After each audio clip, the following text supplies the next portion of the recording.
തിരുവചന സന്ദേശങ്ങൾ ശ്രവിക്കുന്നതിനായി ഭാഗ്യവചനധാര ഇന്ന് തന്നെ സബ്സ്ക്രൈബ് ചെയ്യുക. ദൈവം നിങ്ങളെ അനുഗ്രഹിക്കട്ടെ. ദൈവ തിരുനാമത്തിന് മഹത്വം ഉണ്ടായിരിക്കട്ടെ. ഭാഗ്യവചനധാരയിലേക്ക് എല്ലാവർക്കും സ്വാഗതം.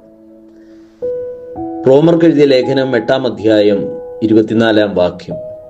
പ്രത്യാശയാലല്ലോ നാം രക്ഷിക്കപ്പെട്ടിരിക്കുന്നത്, കാണുന്ന പ്രത്യാശയോ പ്രത്യാശയല്ല. പ്രിയ സഹോദരങ്ങളെ, ഇന്നത്തെ ലോകത്ത് മനുഷ്യൻ പുറമേ ശക്തനായി കാണപ്പെടുമ്പോഴും ഉള്ളിൽ ഏറ്റവും അധികം അനുഭവിക്കുന്ന അവസ്ഥ നിരാശയാണെന്ന് പറയാം.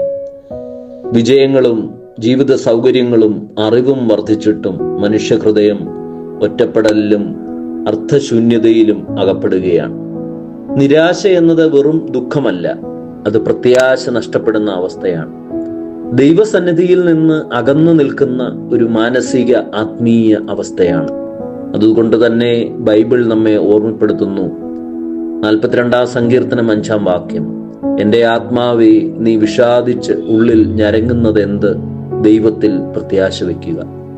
ഒന്നാമതായി, നിരാശ മനുഷ്യാനുഭവത്തിന്റെ ഒരു യാഥാർത്ഥ്യമാണ്.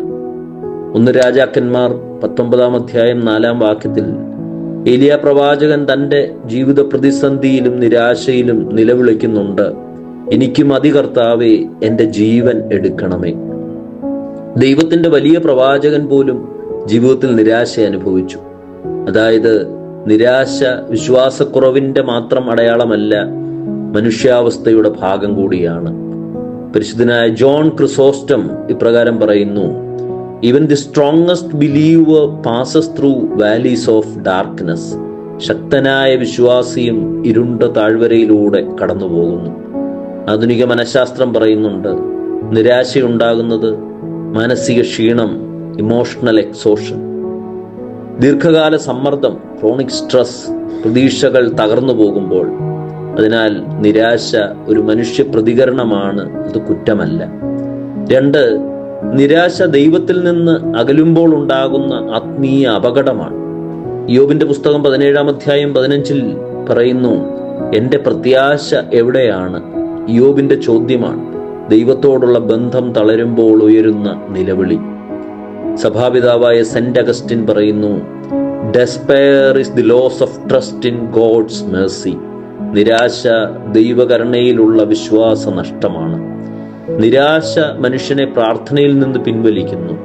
മനഃശാസ്ത്രപരമായി നിരാശയിലുള്ള വ്യക്തി എനിക്കിനി മറ്റു വഴിയില്ല, ഇനി ഒന്നിനും മാറ്റം സംഭവിക്കില്ല എന്ന നെഗറ്റീവ് തിങ്കിങ് പാറ്റേൺ സ്വീകരിക്കുന്നതാണ്.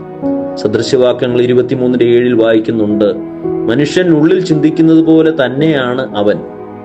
3, പ്രത്യാശ നിരാശയ്ക്ക് ദൈവം നൽകിയ ദൈവീക മരുന്ന്. റോമർക്ക് എഴുതിയ ലേഖനം 15-ാം അധ്യായം 13-ാം വാക്യം, പ്രത്യാശയുടെ ദൈവം നിങ്ങളെ സന്തോഷത്താലും സമാധാനത്താലും നിറയ്ക്കുമാറാകട്ടെ. പ്രത്യാശ മനുഷ്യൻ സൃഷ്ടിക്കുന്ന വികാരമല്ല, അത് ദൈവം നൽകുന്ന കൃപയാണ്. സഭാപിതാവായ സെന്റ് എഫ്രൈം ദി സിറിയക് പറയുന്നു, When hope lives, the soul breathes again.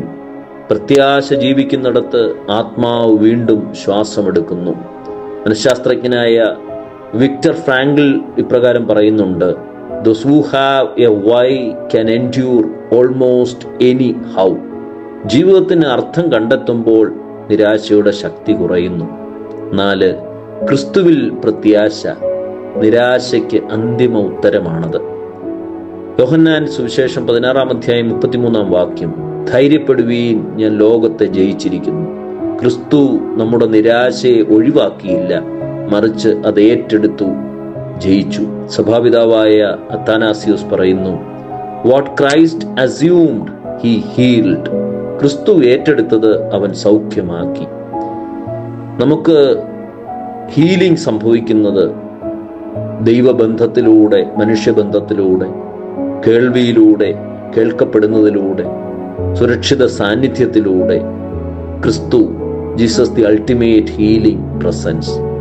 കർത്താവിൽ പ്രിയമുള്ളവരെ, നിരാശ നിങ്ങളുടെ ജീവിതത്തിന്റെ അവസാന വാക്കല്ല. ദൈവത്തിൽ പ്രത്യാശ വെക്കുന്നവർക്കായി ദൈവം ഉറപ്പു നൽകുന്നുണ്ട്.